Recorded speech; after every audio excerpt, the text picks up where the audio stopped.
ओम नमामि विघ्नविनाशनं गणाधिपं गजाननं प्रसिद्धिसिद्धिदायकं वरप्रदं विनायकं श्रीमन्महागणाधिपतये नमः।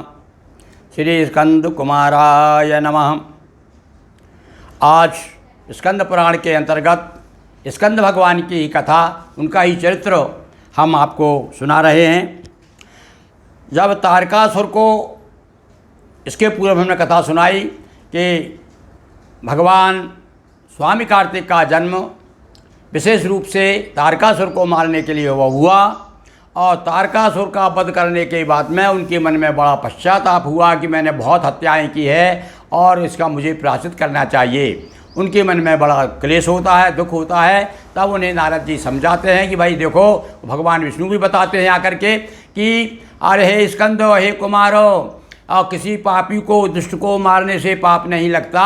फिर भी मैं तुमको उपाय बताता हूँ कि तुम भगवान शिव की शरण में जाओ, उनकी पूजन करो, शिवलिंग की स्थापना करके और भगवान ओम नमः शिवाय का जाप करते हुए अभिषेक करो। और जब उसी क्रम में जब बताते हुए और स्कंद को भगवान शिव के मंदिर की महिमा बताई कि भगवान शिव का मंदिर बनवाने वाला, भगवान की पूजन करने वाला, भगवान की सेवा करने वाला, उसे क्या क्या प्राप्त होता है, वह सारा वर्णन यहाँ पर स्कंद जी के सामने किया जा रहा है। सुनिए। तारक मार कुमार उर उपजा पश्चाताप, शिव सेवक बध का लगा देखो मुझको पाप। तारकासुर जो है भगवान शिव का बड़ा उपासक था और बड़ी उसने तपस्या की थी, शिव जी से वरदान भी लिया था बहुत। इसलिए मन में सोच रहे हैं कि अरे तारकासुर को मारने से मुझे शिव का सेवक था, इसलिए उनके मन में बड़ा दुख हो रहा है। कहा जब तारकासुर को मारा भगवान स्कंद ने तो सारे देवता लोग आ गए, आकर के उनके वंदना करने लगे, स्तुति गाने लगे। तो कहना भाई सुनो सुनो, अरे भाई मैं योग्य नहीं हूँ, मेरी स्तुति मत करो, मुझे बड़ा दुख हो रहा है, पश्चाताप हो रहा है। कहा कुमार न स्तुति गाना, ममोर भारी शोक समाना। मेरे मन में तो बड़ा दुख है। यद्यपि असुर था पापाचारी, यद्यपि असुर था पापाचारी, लेकिन थी शिव की शिव भक्ति प्यारी। यद्यपि वह राक्षस बड़ा पापाचारी था, दुराचारी था, फिर भी बड़ा शिव का भक्त था, लेकिन थी शिव भक्ति प्यारी। इसीलिए मेरा मन चिंतित करूं कौन सा अब मैं प्रायश्चित। अब देवताओं से ही कह रहे हैं, स्कंद जी बताओ भाई मैं कौन सा प्रायश्चित करूं, मेरी समझ में नहीं आ रहा है, मेरा मन बड़ा दुखी हो रहा है, मुझे ग्लानि हो रही है।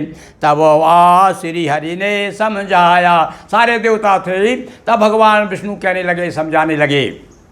श्रुति स्मृति पुराण भी गाया, दुष्ट बधे कछु होय न पापा, और फिर भी दूर करें परितापा। भगवान श्री हरि कह रहे हैं, भगवान विष्णु समझा रहे हैं कुमार को, कह रहे कुमारो, वैसे तो दुष्ट को मारने से पाप नहीं लगता, फिर भी तुम्हारे मन में जो ग्लानि है, उस प्रताप जो दुख है, उसे दूर करने के लिए मैं उपाय बताता हूँ। क्या?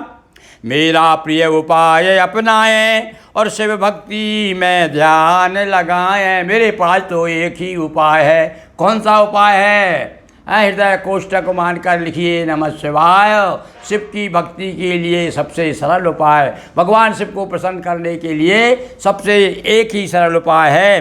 तो भगवान विष्णु स्वयं कह रहे हैं, भाई मेरा उपाय क्या है, वो कौन सा उपाय मुझे बहुत प्रिय है। वो उपाय कि शिव पूजन अर्चन नित पूजा, इससे बड़ा उपाय न दूजा।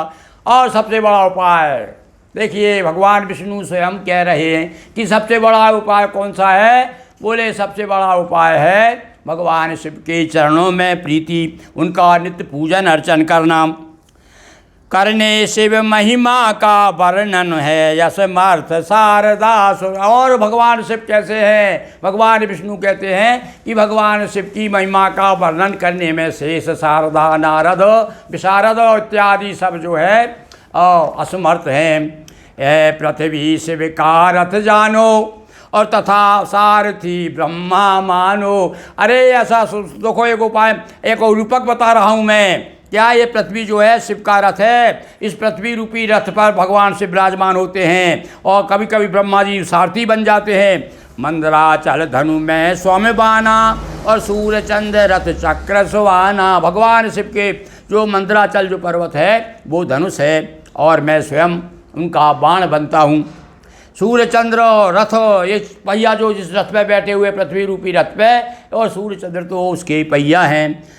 योग मार्ग द्वारा आराधन सेविका सहज नहीं है साधन। भगवान शिव को प्राप्त करने के लिए 2 मार्ग बता रहे हैं भगवान विष्णु यहाँ पर है। वैसे एक तो बड़ा कठिन भी है और सहज भी है। अब देखिए क्या वर्णन करते हैं भगवान विष्णु, क्या कह रहे हैं। भाई योग मार्ग के द्वारा तो बड़ा कठिन है, क्योंकि योग करना हर एक के बस का काम नहीं है। इसलिए अतः भक्ति शक्ति के द्वारा होते प्राप्त सभी फल चारा। किंतु भक्ति के द्वारा सब कुछ प्राप्त हो सकता है, जो चाहे सो मिल जाता है।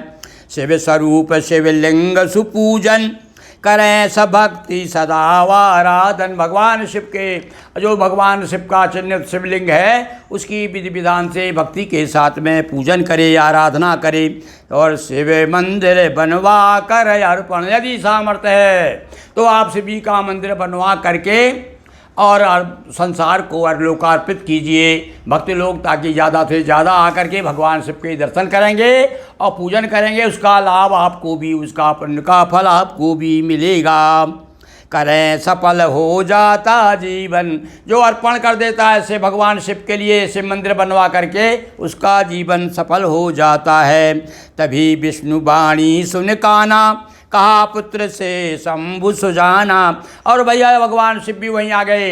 अब सुना देखा भगवान विष्णु तारीफ कर रहे हैं, बड़ी प्रशंसा कर रहे हैं, बड़ाई कर रहे हैं, महिमा गा रहे हैं शिव जी की। अब शिव जी भी कहने लगे कि हे पुत्र हरिहर में अंतर ना मानो, दोनों एक हृदय ही। अरे बेटा, अरे जो भगवान विष्णु जो है ना, ये भी मेरा ही हृदय है और मुझ में और विष्णु में कोई अंतर नहीं है।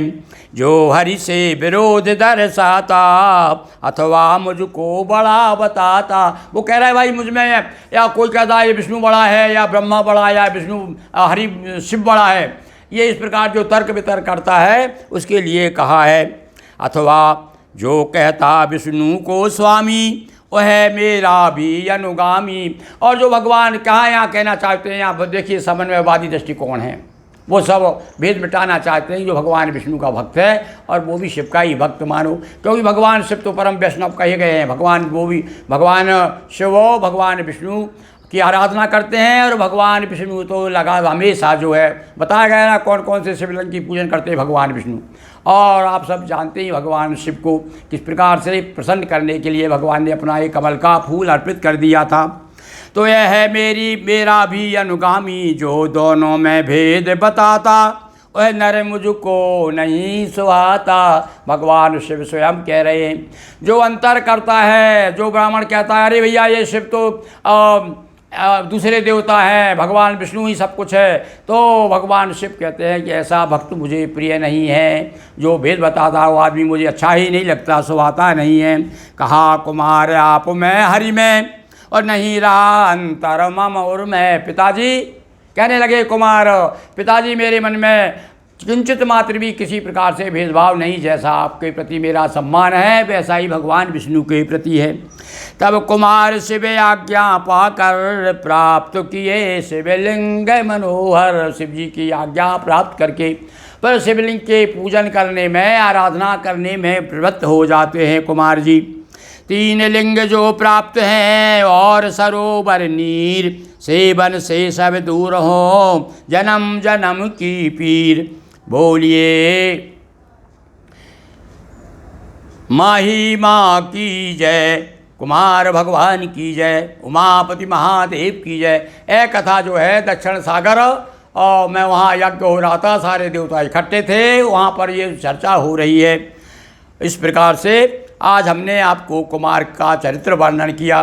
बोलिए उमापति महादेव की जय। हर हर महादेव शंभो। दोस्तों वीडियो को लाइक करें, शेयर करें, चैनल को सब्सक्राइब कर घंटी की बटन दबाएं। बहुत बहुत धन्यवाद।